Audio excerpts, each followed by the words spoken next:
Hello students, so I managed to beat Lee level 2000 again, and I'm going to show you that match in a second, but before I show you that I just want to show you the game that I'm working on.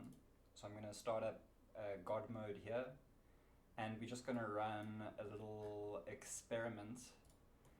So the recent changes that I've made are lighting changes, so the normal maps and that kind of thing, and you can change the time of day. And I'm just going to throw in a couple people here. Let's make the landscape a little bit more interesting. Let's put a little gap here, and let's add some clouds. As you can see, there's still some optimization issues. But yeah, we'll leave that to play, and we'll check out the game, and we'll let that run in the background. So let's use my one free game review of the day. Way to turn the game around by exploiting your opponent's positional error. That's my analysis. What was my level today? 2250. I think that's the highest rating I've achieved. This is the second time I've beat 2000, and it's nice because it means that the first time wasn't a fluke. And my objective is to get better and better, and the pattern has been up and down around 1600 to 1800. Jeez, I'm saying numbers like an American now. 1800, so around that level, and I've been trying to beat 2000 for a while, and now it seems that I'm beating 2000 with white consistently. So this is a Sicilian, I think that's what it's called. So that's the last book move there.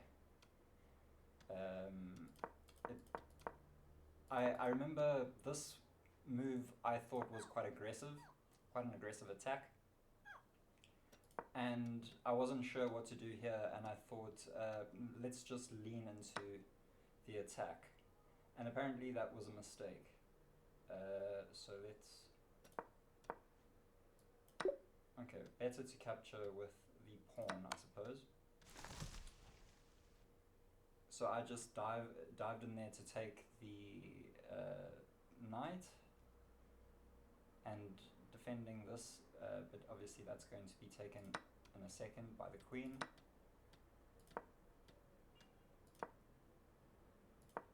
It's difficult for me to remember exactly what I was thinking at this point, but I guess I was just defending that pawn. It was a great move there. I remember thinking at this point, oh man, I blundered the bishop, and there's no way to save it. But then I realized I could pin this pawn to the king here, and that's what I did. With precise play, you'll win a pawn. And they made a big mistake there. Overlooks the opportunity to force white to lose castling rights. Losing castling rights is such a minor compensation. That pawn was yours for the taking. I didn't need to play accurately because they played badly. This move puts the knight on a safer square. Okay, so at this point I was considering, like, should I castle? Should I attack with the bishop to take the pawn? And then I realized I could pin the knight to the queen, and she didn't like that. And I then went for the attack on the queen, and she retreated, and then I castled. At this point, I was wondering whether I should prepare my castle or go for the attack, and I just went for the attack. This took me by surprise because I thought that she was either going to capture with the queen or the king. The queen would have been the worst move for her. King would have been better, but I didn't even consider the knight, so I got a little bit surprised at that point. Setting up a little battery there, pinning the knight to the king, and at this point I've got a pretty decent lead, positionally and in material. There's a cool method that I learned from Anna Kramling, which is K-maps, which is king safety first, then material, then piece activity, then pawn structure, and then space. That's how you analyze the game in that priority order. So just another pin on the knight there, and pin it to win it. There was nothing she could do. And at this point, the game is won. I just have to play very carefully to secure the win. I think a human opponent might resign at this point. So attacking both my pieces, I just defend with the bishop.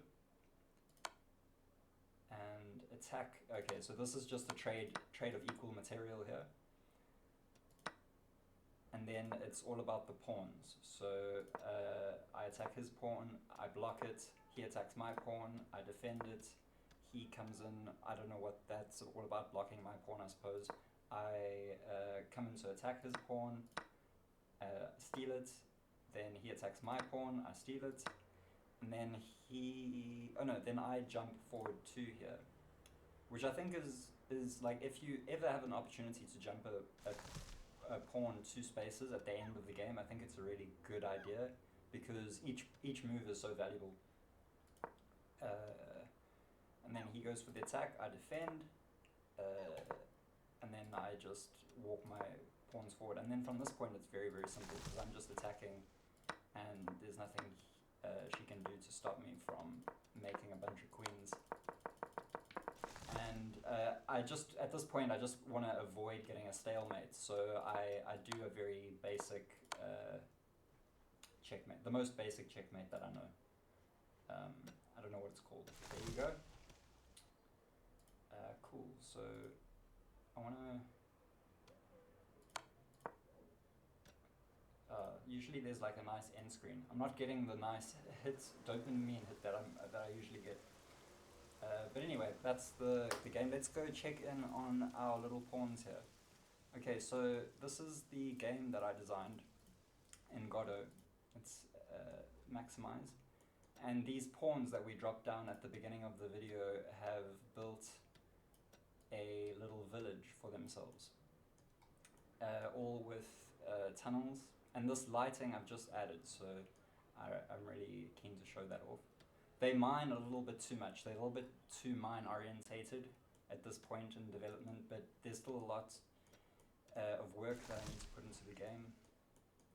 I guess I could show some stuff. So, oh, I've got no mana. Oh no. Okay, that cow's terribly lit. Okay, maybe I shouldn't show stuff. But there's blimps in the game. And they're going to shoot that down because it's an enemy blimp. I just use them for target practice, really. Are they going to destroy it? Yeah, there you go. Okay, cool. Let's build a church up here. And don't know what's happening with that guy, but let's just... So I put a pawn in the church, and that pawn became a priest. It's a pity that I haven't done the normal maps for the clothes yet, so it looks a little bit bad, but you can see like some characters have pickaxes, some have helmets. None of those have normal maps on them, so they react quite strangely to the lighting. I think when I changed the time of day, they reacted. I don't know why that would be, but I guess I could get a church ceremony going there. Yeah, there you go. So now they're going to go to church, because there's a priest in a church, and that's how you get mana in the game. And you can't do stuff without mana. I've only got 6 mana. So that's very little. Like if I pick up a tree, you'll see it goes to 5. So hopefully these guys are going to go to church. I can speed up time. If they have dedicated jobs, they probably won't go to church. I think that's something that I programmed into the game. I'm gonna start a Kickstarter for this game. If you're interested, please let me know in the comments, and then I'll get a Kickstarter video going. Because I'm at a point now where I have to implement. I've got different cultures in the game, so like if I want to add more normal maps and things, sprites and stuff for the different cultures, it's gonna take time. So if you pick a different color, so there's no normal maps for this culture, but you can see instead of making like a church, it makes like a mosque.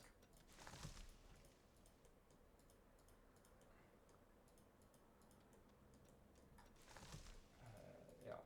So the idea behind this is like simplicity in building, sort of like townscapers. There's still a lot of bugs, obviously, but I'm very proud of the lighting in the game.